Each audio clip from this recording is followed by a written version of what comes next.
Magnus here could also put his knight back on e1, but he doesn't take on f3, and you're just getting the sense like Andrei is not, he's not fully capitalizing on the equalizing here. And again, Magnus maybe can go knight e5, maybe can play for e4, and Andrei stomps knight e5 with f6. Oh, actually, no, he stomps e4 with f5. I thought he stopped knight e5 with f6, but he stomps e4 with the move f5. But after this, he's just lost. It's actually crazy. Like, this one pawn move, even though it stopped a very direct threat of pawn to e4, if black had played f6, there would have been e4, but if black had played h6, there was no e4, because after bishop takes e4, knight to d2, you can take on d2, and then there's a draw by perpetual check with knight f3. So, this move, though, lands Andrei in a position that he can simply not escape from, and Magnus just improves and ends up winning the rook, because black is pinned.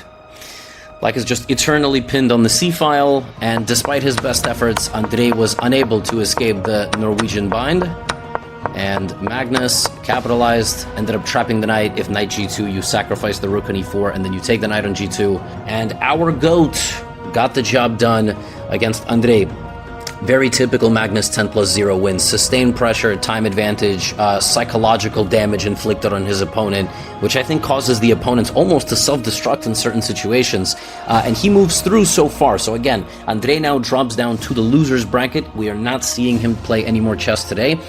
He will play tomorrow against some other player from the field. Meanwhile, we have to check in on Hikaru, who provided us with fabulous entertainment in his first-round matchup against Alexis Serrana, also a very good player. These guys have played each other a million times. Meanwhile, and again, there's not going to be Magnus Hikaru today. So we get Magnus, we will come back to Magnus, because we're going to get him throughout today. Queen's Gambit exchange variation from Alexei, bishop g5, bishop e7, and this line that he plays all the time. This is, pure classical Queen's Gambit exchange variation.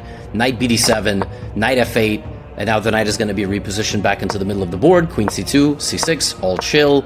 Now knight h5. This is a very modern idea. You trade off the dark squared bishops by moving your knight to the outskirts of the board. Rook a1, all normal. And at some point, white is either going to play knight f4 or knight g3 is an engine idea, or maybe he's not going to do that. He's going to advance on the queen side. Never mind. And now we're going to have a queen side battle.